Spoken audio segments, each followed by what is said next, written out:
This is the government headquarters. The people with the highest power in Hong Kong are inside this building. In 1997, Hong Kong was handed back to the Chinese. In accordance with the one country, two system principle agreed, Hong Kong's previous capitalist system and its way of life would remain unchanged for the period of 50 years. This would have left Hong Kong unchanged until 2047. The reason why I chose the government headquarters as my project title is because it is the place to decide the future of Hong Kong's people's identity after 2047. In fact, the identity of the Hong Kong people after 2047 are still remain uncertain, whether we will become a Chinese citizens or remain a Hong Kong citizens. The reason why this place is important for me is because I'm the member of a student union called Scholarism since 2012, and there are numerous of social movement which happens in this place, which is such as the famous Umbrella Revolution. So I spent a couple of months of times in this area. So this place is also important and special for me because during the Umbrella movement in 2014, I spent almost 2.5 months of time to occupy the road under the government headquarters, which is the Harcourt Road. The biggest social movement in Hong Kong in recent years also begins in the government headquarters, which makes this place became the symbol for the Hong Kong people to fight for their democracy and their identity.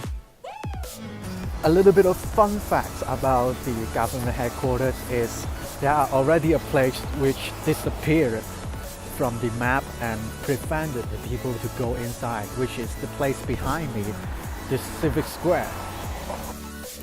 In 2013, after the national education movement, the government blocked the Civic Square, which is supposed to be a place for the Hong Kong people to strive and express their opinion. This place is disappeared from the map and prevent any citizens to get in. As you can see, it is completely blocked to prevent people to get inside the Civic Square.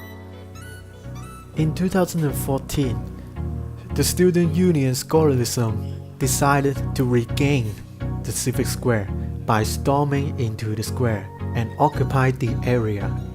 The Hong Kong police used the force to clear the field inside the Civic Square against the students, which actually activated the Umbrella Movement in 2014, which is the biggest and longest social movement in the history of Hong Kong.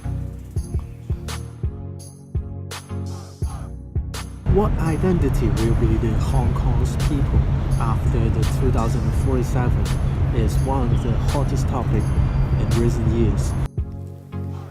Inside the government headquarters, there is also a youngster who fight for the future's identity for the Hong Kong people.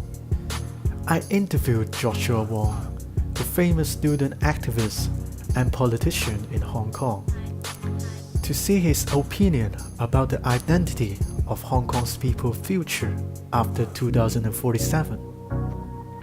I believe Hong Kongers in 2047, they should be the one who can freely determine political status and economic status. I hope on that day, instead of just upholding one country, two system, that will be the time that Hong Kongers can generally uphold autonomy. If you ask me what's my ideal identity after Hong Kong's return to China, I would like Hong Kong to remain as a special administration region. I still remains the identity of the Hong Kongers. I am the first generation to experience the fully returns of Hong Kong to China in 2047. The identity of Hong Kong people after 2047 still remains uncertain. But I, or we, will do everything we could to shout out the opinions of the Hong Kong citizens. For me, this place is also the symbol of the social movements to fight for the future's identity for Hong Kong people.